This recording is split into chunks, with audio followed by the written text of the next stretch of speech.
Okay. Hello, Kellowitdajello. Today on Play the Boombox, we have a special guest with us today, Mr. Hubb. He's an artist, community leader, mental health advocate. I just want to say thank you for joining Play the Boombox today. We appreciate you for coming through. Thank you for having me. It's a nice platform. I appreciate you. Thank you so much. Well, first of all, how are you doing? I'm good. I'm excited about some of the things that's happening in my life right now. It's, like really from the artist perspective, but more from the community leader perspective, just helping our young people, so yeah.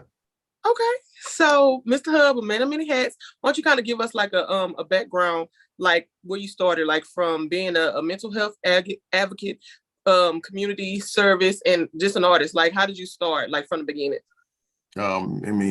Growing up in Newark, New Jersey, I've been an artist since I was 9 years old, just literally just being in the music business. But 16 years ago, my life changed, right?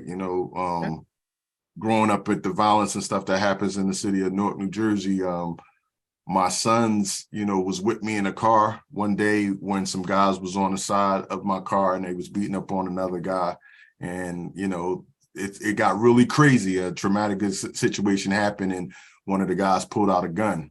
At this point, I'm just trying to get my sons out of harm's way. I got them, about a block away. I start telling the cop what was going on before me, and we heard a gunshot go off. And I don't know what happened that day. I never wanted to know what happened, but I started yelling and screaming at my sons, "Don't ever let me catch you in the streets, blah, blah, blah." But, I was embarrassed that they were seeing what I grew up. Right. And my 14-year-old son says, "Dad, you always talk about being part of the solution, not part of the problem. Like, what are you doing about it?" And I was like, I was stuck. I didn't have no answer for him. And from the mouths of babies, it changed my whole life. It just like, I felt like my son had just called me a hypocrite, talking about what am I doing for the community, and I wasn't doing nothing, Right. but, making sure that they were good. And he put a challenge on me. And from that day, my life changed. I took everything I knew from the music and started a nonprofit. And I just wanted to be a change. I never wanted to be in a situation ever again where somebody asked me, what was I doing for my community? And I not have an answer. And 16 years later, it's my life, like everything that I've done since that day has been about really putting our young people in a position to understand that their situations do not have to dictate their destination. And then, 16 years later, I've been awarded all over the place for the work that I do. The award for me is seeing these young people make better decisions, like changing their behaviors and make better decisions and understanding that greatness that lies within them. That's the award for me. And then this was probably about a year ago, probably a little more than a year ago, another young person said to me, "You always telling us to push for our dreams, and we know you are artists, and why you not pushing for yours? Are you fake?" Right. Like, what? I was like, we got in the booth and I showed them that I still had some skills. And it was just like, "Well, why you ain't following your dreams?" And I was like, in my brain, my defense, I was trying to help you and you got it. But they was like, "Nah, but you setting the goal helps us." And I was like, wow, that's dope. I don't want to be an artist no more. That's not what I'm trying to do. What I'm trying to do is utilize my talent, the God-given talent that God gave me, to be able to create a platform so that they can see an example for one, and for me to be able to put them in a position to let them know that it don't matter how old you get, where you at, perceive it, believe it, you can achieve it. And that's why I'm here right now. And I feel like even if that may not be one of your goals anymore to be an artist, by you doing that and you showing them, I feel like that still, inspires them in a way. Absolutely. So you have an arts and trauma center, correct? Absolutely. We're in the process right now. My center is like 9,000 square foot arts and trauma center, but we're in the process of like 85% finished building the construction of the very first youth focused trauma recovery center. So I'm so excited at where we're at. And that's why I said from the beginning, I'm just excited at where my life is at, because this was a chance and nobody believed that I could do it, but I'm here now. And I think that's super dope, because if you think about it, like most creatives, they use music or whatever form of art to like channel their pain. You know what I'm saying? That's what makes it relatable to us, the people that's listening to it, because you can relate to some of the same things that's going on. So I think that's pretty dope. I think it is therapeutic music or whatever form of art. Some people paint, for therapy, you know. So I think that's great that you did that. Right. And I think my building is broken down into 3 sections: entertainment, education, and empowerment. We utilize the entertainment as the arts therapy piece. Arts. We put an S on it because, like you just said, multiple disciplines. Not only do we have a recording studio, I got a radio station, I got a videography, photography lab, you know, the creative arts, all of that. But then we got the education side where we teach them financial literacy, health and wellness, grooming and self-efficacy, feeling good about yourself, all of that stuff. And right. The empowerment part, peeling back the layers so that they can understand their worth, right? Right. Whatever their mistakes are, it don't have to determine them. Yep. Right. I'm gonna have to put that on my checklist when I get back out and make some stops. I'm gonna have to come through and check it out because that sounds really dope. You don't need an invite. You got it. Let's go. So your single Grown Man, like tell us more about that. Like I seen the video, I heard the message. I feel like you said, it's a very positive, uplifting song, and then just the visual within itself, like, you know, it draws people in. Like I'm looking like, okay, this dope. Like when I heard the name, the title, I didn't know what to expect. But then when I listened to it, I'm like, okay. Yeah, I wanted to keep it hip hop, you know, Grown Man. I wanted to confuse people a little bit, but I wanted the visual masterpiece to be able to show for itself and be a teaching tool. So, you know, some of the young people that I deal with, you know, they was really making some really bad decisions. And those 2 artists, Hakeem and Tigger, they're 2 of the young guys that made some bad decisions that changed their life around through my program. So they had artistic, you know, ability. I said, let's get on this song, you know, right. And I told them where we was trying to go and they executed well, you know, so we wanted to really portray how, you know, you can make some mistakes, but that doesn't have to determine you. You can change your life around, you know, and it was really putting the onus on the other men to pull your pants up and let's be the kings that we are. Right, leading by example. So you also have a song that's going to be featured on a soundtrack. Yes. For a movie starring Bruce Willis. Yes, Live for Something. You know, that's like one of the songs that we created last year, and it's like, you know, it landed on Bruce Willis' last and final movie. You know, and I'm excited about that because this is about to drop real soon, right? So Live for Something, just that. You know, we're willing to die for anything. How about you live for something? Right. That's a big deal. Congratulations, because that's a huge deal. Thank you so much. It's really showing you, you know, like you said, you're doing what you're doing to help others. But when things like that happen, you know, it's like you see that you appreciate it, like what you're doing in the world matters. You know what I'm saying? That means a lot, you know, especially to the young people that we're trying to teach that you can do anything, right? When they see that and that, you know, proof of concept, right? Like, wow, I can actually have a conversation with somebody that is doing these things in the community. Yeah, absolutely. And, you know, bringing people to the studio, to the center that have made some success, right? Because being in the music business so long, I know a lot of people. I got a lot of resources, so I'm able to reach out and bring people so that they can see and touch. Oh, that's real. Yeah, I can do that. You can, you know, put your mind to it. That you can still be a good person and still pursue music, because some of the, you know, a lot of the examples we have today is like, you know, they're doing music, but they steady getting in trouble. And normally it used to be where that's people escape. Like, we want to make it so we won't have to live this way no more. And now you have people, they make it and then they start living a certain way, which confuses me. Like, you made it. Why I wouldn't be doing nothing. I'd be like, I'm not doing nothing. I don't want to be near nothing. Exactly. I ain't going backwards. What are you talking about? That's kind of why I wasn't so I was so hesitant about getting back into the music business, because I know that that's just not my world. You know, like, you know, I used to auto rap and everything, and it was like, you know, my thought process has always been about making the world a better place, right? So doing this work today and now being able to put music together that reflects that feels good. Right. And I think it's good that you're getting back into it, because like you said, we need to see that. Like, you see so much wrong. Like, it's good to show somebody who has those type of gifts that's pretty much being a vessel. You know what I'm saying? Like somebody you can listen to. Like, I know Tupac, you know, he had his times when he was saying, you know, the wrong stuff, but for the most part, you know, you'll listen. Like, somebody has influence like that, you'll listen. So I think, like you said, you're doing your purpose by tapping into the music as well. Like, you're helping people, you know, in the community, but the music to those people that's not locally, you know what I'm saying? They can hear your message and you can reach them. Right. Tupac said, you know, I may not be the one to change the world, but I'll be the one to spark the minds of Right. Right. And I'll never forget that when he said that, because like he's my favorite, and I've done a lot of my life after like Tupac, I mean, I've done a lot of stuff I got away with, right? And I'm blessed to still be here when a lot of my friends didn't make it. So I've been through a lot of trauma throughout my life, and I'm thankful that God allowed me to still be here. So I'm going to make the best of it. I'm going to make the best of it and make my dash stand for something whenever God do take me away. So you're sharing your testimony. People need to hear that.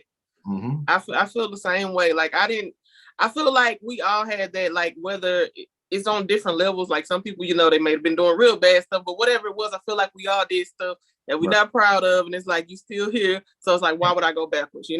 Absolutely, and it don't. The worst things that you've done doesn't have to be your forever, right? And we have to remember that, like, it's okay to not be okay. You just can't stay stuck there, Right.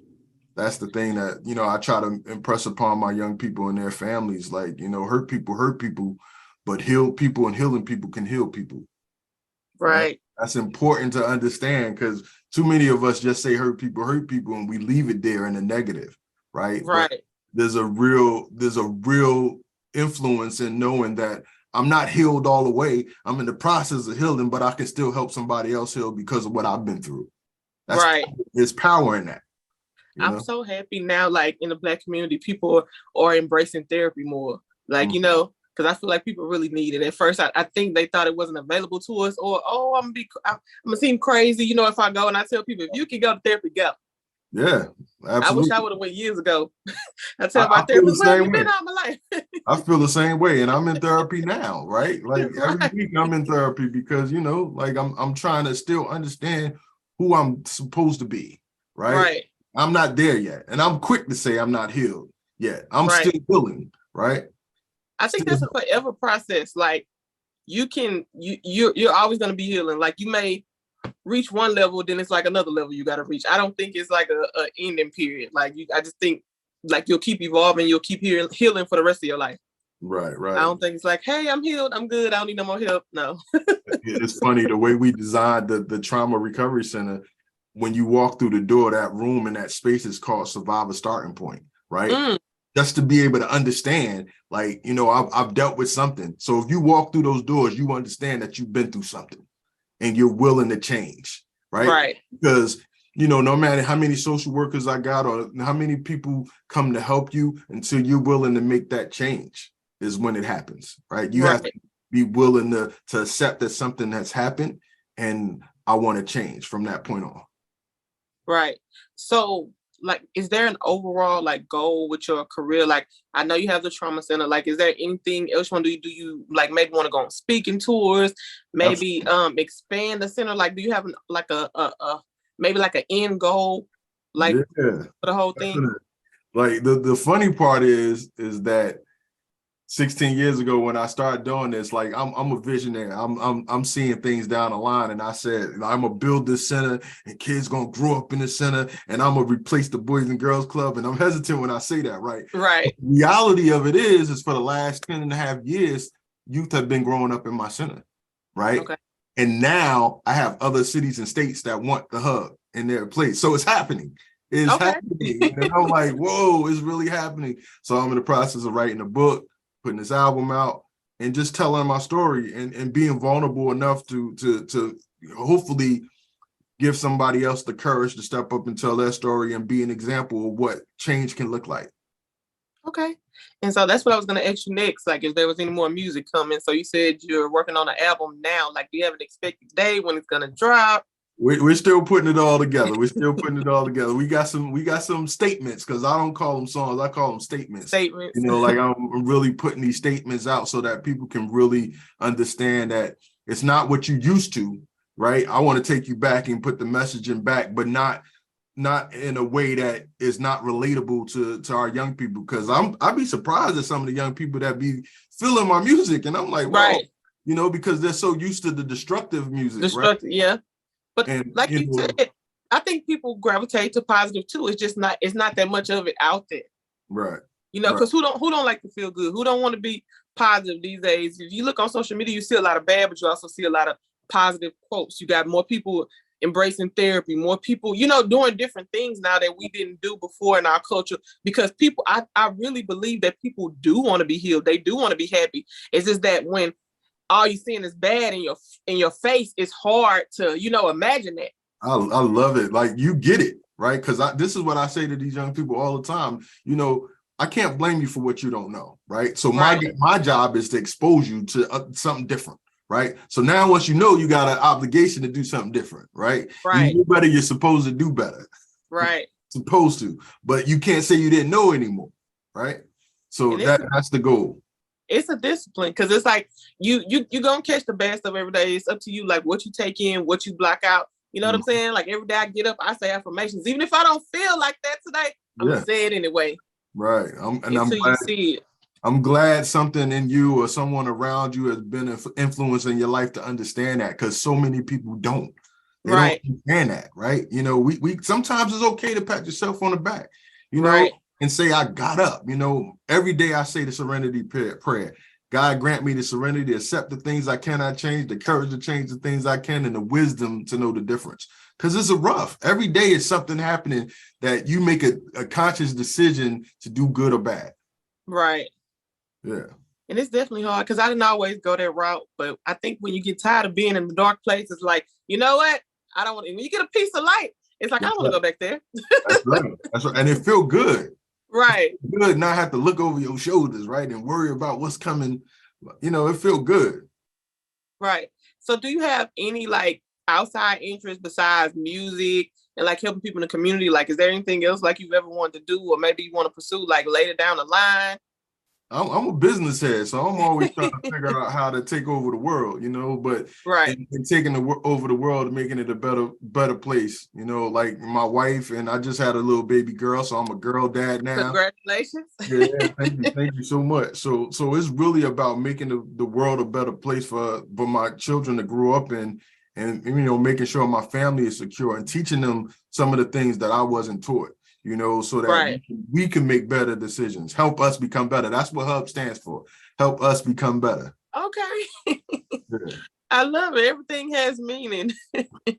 I told you, I'm an artist by heart, I'm an African king, So is there anything else you're working on that you want to talk about or let us know about that we should be looking for? I know you said the album, book, thinking about expanding with the center and everything like that. Is there anything else? Just know that, I'm going to take this chance to plug Penelope in, my wife. She's getting ready to drop as well. And she's like amazing R&B songwriter and singer, right? Okay, writer. She's ridiculous and soulful, and she's from Louisiana. So like she got that Southern twang, but really talking some great stuff, singing some great stuff, and she's going to blow y'all. And like, I feel like, her and I, we're gonna really make some changes in the music industry. Well, listen, whenever she's ready, let her know she can come speak on my platform, because I love singing. I love music. Period. If you can't tell my little background, like I love music. Then she's from Louisiana. I'm from Texas, so I'm like that's like my neighbor. Look, yeah, that's where mom and them live right now in Texas. So okay, yeah, that's crazy. I'm from Houston, but I live in Atlanta. So yeah. Nice. I'm just excited about where we're going. Okay. Well, I thank you so much for stepping in the boombox today. I appreciate chatting with you. I wish you well on all your future endeavors. Like, I can't wait for you to come back when you drop that book, when you drop that album. I love that you're taking your time with it, because I think that's what's missing today. Like, everything is so popcorn, so microwave. Back in the day when like an artist dropped the album, you could jam that thing. Like they could tour off of it for like 2 years, Right. And I'm trying to make classic. And exactly what you said. I'm trying to make classics. So 20 years from now, down the line, you still be listening to the music and say it still feel good and it's still relevant. Right. Yeah. So thank you for the platform. No problem. You're welcome. Anytime. Like I said, anytime you can come back. We can chat. Whatever you're working on, it don't matter. Bring your wife. We want to chat with her too. And just look, let everybody know where they can find you, find your music, your social media handles. Like if they want to contribute to the center, anything like that, just put it all out there. That Hubb Life. Everything is That Hubb Life. THAT, Hubb with 2 B's, HUBBLIFE on all social media platforms. Thank you. Thank you so much. And until next time, Kellowitdajello. Bye. Gotcha. Appreciate Thank you. Thank you. Thank you.